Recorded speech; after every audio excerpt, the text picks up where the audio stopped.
नमस्कार दोस्तों, आज हम बात करने वाले हैं 2025 का जो बजट जारी हुआ है उसमें माननीय मुख्यमंत्री योगी आदित्यनाथ ने खुले दिल से संविदा कर्मियों आउटसोर्सिंग कर्मियों के लिए सौगात दी है और उनके वेतनमान में भारी इजाफा किया है, जो अब तक का सबसे अच्छा बजट संविदा कर्मियों के लिए और आउटसोर्सिंग कर्मियों के लिए हो सकता है। लेकिन बहुत सारे ऐसे संविदा कर्मी हैं, आउटसोर्सिंग कर्मी हैं, उनको इसका लाभ नहीं मिलेगा। किस वजह से नहीं मिलेगा, पूरे डिटेल में इस वीडियो में बात करेंगे। दोस्तों, अभी वर्तमान में उत्तर प्रदेश में 9 लाख से अधिक संविदा कर्मी आउटसोर्सिंग कर्मचारी कार्यरत हैं, जिनकी नियुक्ति ठेकेदारी प्रथा से हुई थी या किसी टेंडरिंग कंपनी के माध्यम से हुई थी, जो सेवा प्रदाता कंपनियां थी। अभी तक जो वेतन इनको मिलता था, मानदेय मिलता था, वो सरकार सीधे इन सेवादाता कंपनियों को देती थी। उसके बाद इनके खाते में क्रेडिट होता था और बीच में ये सेवादाता जो कंपनियां थी वो भी मोटी रकम वसूलती थी सरकार से, जिसमें योगी आदित्यनाथ ने सबसे पहले ये बदलाव किया है कि जो ये कंपनियां हैं इनको ख़त्म करके एक निगम का निर्माण कर रहे हैं। अब जो पैसा है उत्तर प्रदेश सरकार का, वो सीधे इस निगम के खाते में जाएगा और निगम से सीधा संविदा कर्मियों के खाते में जाएगा। तो जो बीच में आने वाला जो प्रतिशत था कमीशन का, वो भी कम होगा। इससे सरकार पर कम बोझ पड़ेगा। अभी तक बहुत से ऐसे संविदा कर्मी थे, आउटसोर्सिंग कर्मी थे, जिनका न्यूनतम वेतन तय ही नहीं था। मिनिमम वेतन 3,000 4,000 पर ऐसे ही लोग नौकरी कर रहे थे, जॉब कर रहे थे इस बेरोजगारी के समय में। तो माननीय मुख्यमंत्री ने ऐतिहासिक फैसले लेते हुए इस बजट में बड़ी सौगात दी है और इन ऐसे सभी कर्मियों को 18,000 से 20,000 रुपये प्रतिमाह न्यूनतम वेतनमान देने की घोषणा की है और उसका बजट भी। इन आउटसोर्सिंग कर्मियों के साथ में ग्राम रोजगार सेवकों का नाम नहीं जुड़ा है। वो इसलिए नहीं जुड़ा है क्योंकि ग्राम रोजगार सेवकों का जो मानदेय मिलता है वो पृथक बजट से नहीं मिलता है, बल्कि इन सभी का जो मानदेय बनता है वो मनरेगा योजना से कराए गए कार्यों से बनी कंटीजेंसी, एक हिसाब से एक कमीशन बेस पे इनका मानदेय का प्रावधान शुरुआत से किया गया था, जो अभी भी चल रहा है। अगर ग्राम रोजगार सेवक अपने आंदोलन को नई दिशा दें और अपना मानदेय पृथक बजट से करवाने के लिए प्रयास करें, तो हर बार जब भी बजट की बात आएगी तब ग्राम रोजगार सेवकों का नाम आएगा और उनके लिए भी ऐसे प्रावधान हो सकेंगे।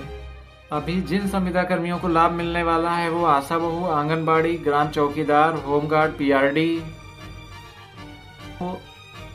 आशा बहू, आंगनबाड़ी कार्यकर्त्री और एएनएम सम्मिलित हैं। ग्राम पंचायत स्तर पर बची रसोइयां, इन सभी को लाभ मिलने वाला है। साथ ही मुख्यमंत्री जन आरोग्य अभियान के अंतर्गत 5 लाख रुपए तक के निःशुल्क इलाज का भी प्रावधान किया गया है। इसके लिए अलग से आयुष्मान कार्ड जारी किया जाएगा इन सभी संविदा कर्मियों और आउटसोर्सिंग कर्मियों का। साथ ही यह भी तय किया है कि जो नई भर्तियां होंगी संविदा कर्मियों के रूप में या आउटसोर्सिंग कर्मियों के रूप में, उनमें इसी निगम के जरिए भर्ती की जाएंगी और उनका न्यूनतम वेतनमान यही रहेगा, 18 से 20,000 रुपये के बीच। और जो सुविधाएं, मेडिकल सुविधा या अन्य सुविधाएं हैं, वो इन नए आने वाले संविदा कर्मियों को भी दी जाएंगी। मुख्यमंत्री की उम्मीद है कि यह बजट ग्रामीण क्षेत्रों के लिए उत्थान का काम करेगा, साथ ही ग्रामीण विकास में और तेजी आएगी। उत्तर प्रदेश के वित्त मंत्री सुरेश खन्ना ने अब तक के सबसे अच्छे बजटों में से एक बजट पेश किया है, जो उत्तर प्रदेश में मिसाल बनेगा और उस संवर्ग को भी ध्यान में रखा है जिस संवर्ग की तरफ किसी का ध्यान अभी तक आकर्षित नहीं हो रहा था। उन्होंने पहला कदम उठाया है संविदा कर्मियों की संविदा कर्मी रूप की बेड़ियों को तोड़ने का। क्योंकि संविदा की शुरुआत अंग्रेजों के समय से हुई थी, वो अंग्रेजी दिमाग की उपज थी जिसका सिर्फ और सिर्फ काम था शोषण। ये खुशी का दिन और ये जीत न सिर्फ एक दिन में मिली है, बल्कि इन सभी संगठनों के पदाधिकारियों के निरंतर कड़े प्रयास और मेहनतों के बाद मिली है।